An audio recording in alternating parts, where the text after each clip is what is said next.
This is Ghetto Celebrity by Donnell Alexander.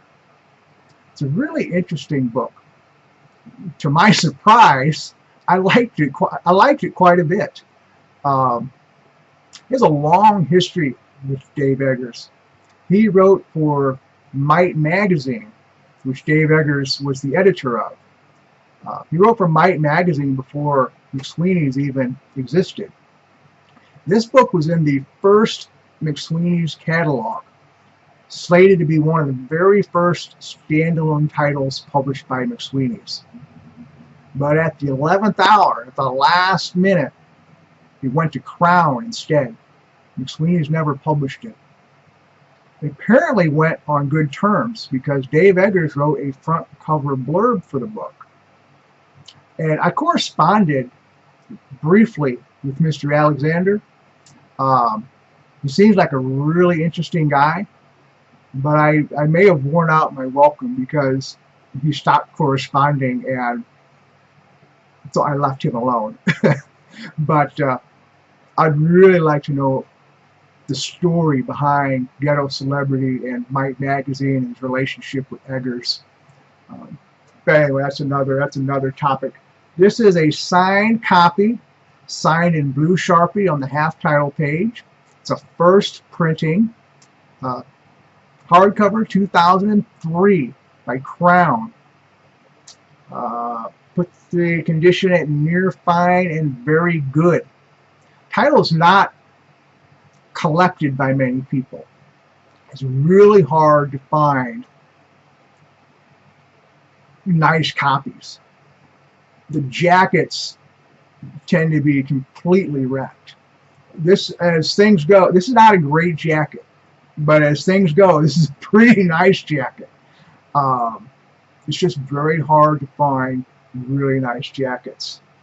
Go ahead and break this one apart here. Show it first.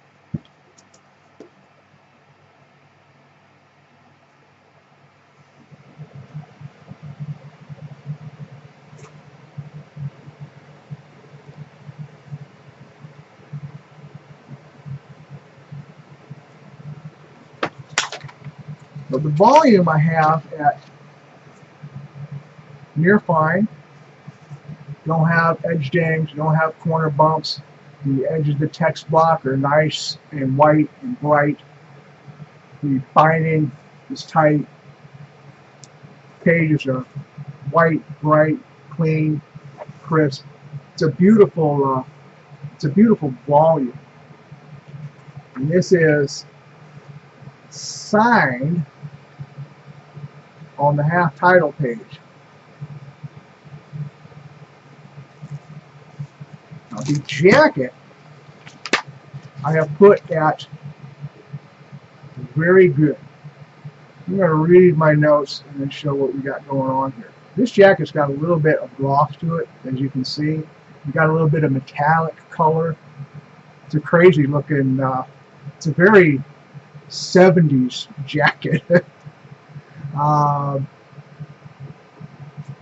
Dust jacket shows shelf wear at top and bottom edges, particularly a head and tail of spine. Minimal rubbing to front and back panels. Notable because this jacket rubs something awful. Jackets are terrible.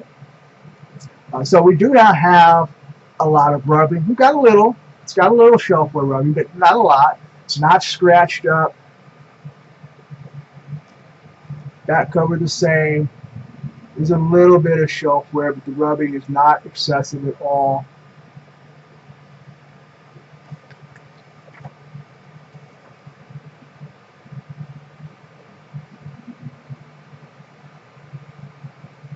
At the top edge, we have a little bit of rolling, a little bit of curl at the top edge.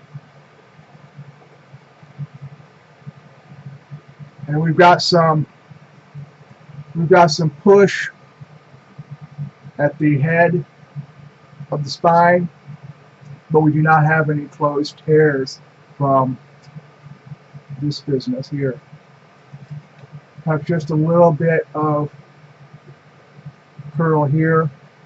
The curling could be minimized. That can be conserved a bit, but it's not bothering me as it is now, and so I don't see a need to pull with it. That curling can be minimized. The bottom edge, nice and crisp. It's not nicked. The color's not worn off. Touch of curl, a touch of push at the bottom, the tail here. Overall, it's about as much as you can ask for in a jacket of Ghetto Celebrity. Is it near fine? No. Is it a darn nice, very good jacket? Yes. And you could buy a bunch of copies before getting a really nice jacket. It's not something that booksellers really sell. You got to buy them blind, which is why I'm pricing this one at more than it's going to cost you to go somewhere else and buy it. With this one, you see what you're getting. I'm telling you what you're getting. And if you don't buy it, I'll keep it so I can afford to point out all the problems. So there you go, Ghetto Celebrity. Good book. Donnell Alexander is an interesting guy. Or I think he's an interesting guy. I didn't really get a chance to fully find out.